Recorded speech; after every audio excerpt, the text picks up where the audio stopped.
পিলখানা হত্যাকাণ্ডের সুষ্ঠু বিচার সহ ৩ দফা দাবিতে কেন্দ্রীয় শহীদ মিনারে গণজমায়েত কর্মসূচি পালন করেছে তৎকালীন বিডিআরের কারাবন্দী সদস্যদের স্বজনরা।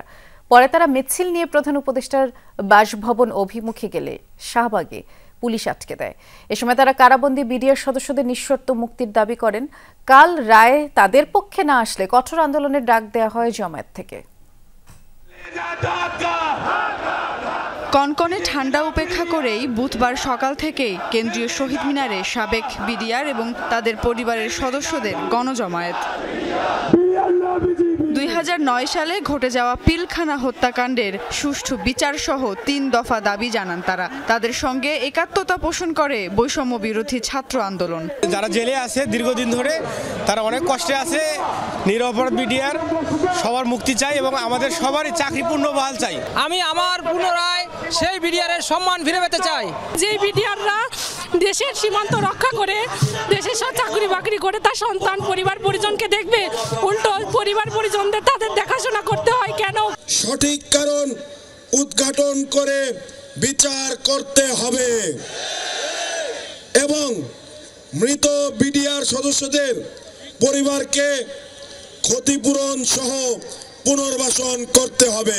কমিশনকে স্বাধীনভাবে কাজ করার সুযোগ প্রদান করতে হবে। দুপুরে শহীদ মিনার প্রাঙ্গণ থেকে স্মারকলিপি নিয়ে প্রধান উপদেষ্টার কার্যালয়ে যাত্রা শুরু করেন তারা। তবে পুলিশের বাধার মুখে শাহবাগ মোড়েই আটকে যায় মিছিল। সেখানে শুরু হয় অবস্থান কর্মসূচি। সেখান থেকে ছাত্র এবং সাবেক বিডিআর সদস্যদের 9 জনের একটি দল যায় প্রধান উপদেষ্টার কার্যালয়ে। লিখিত 9 জন সদস্য আমরা পাঠিয়েছি এখান থেকে।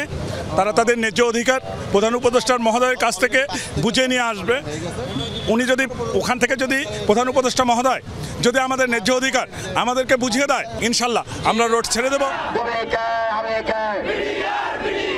প্রধান উপদেষ্টার কার্যালয় থেকে প্রতিনিধি দল ফিরে এলে শাহবাগ মোড়েই ঘোষিত হয় পরবর্তী কর্মসূচি। কালকে আপনারা জানেন কোর্টে শুনানি আছে। যদি সেইখানে আমরা ন্যায় বিচারের কোনো ইঙ্গিত না পাই, আমরা শাহবাগ ব্লকেট করব। সন্ধ্যায় শাহবাগ মোড় ছেড়ে দেন তারা। 9 জানুয়ারি বিস্ফোরক মামলার শুনানি পর্যন্ত অপেক্ষা করা হবে শহীদ মিনার চত্বরে। দাবি আদায় না হওয়া পর্যন্ত চলবে এই কর্মসূচি। সুমাইয়া ঐশী, যমুনা নিউজ, ঢাকা।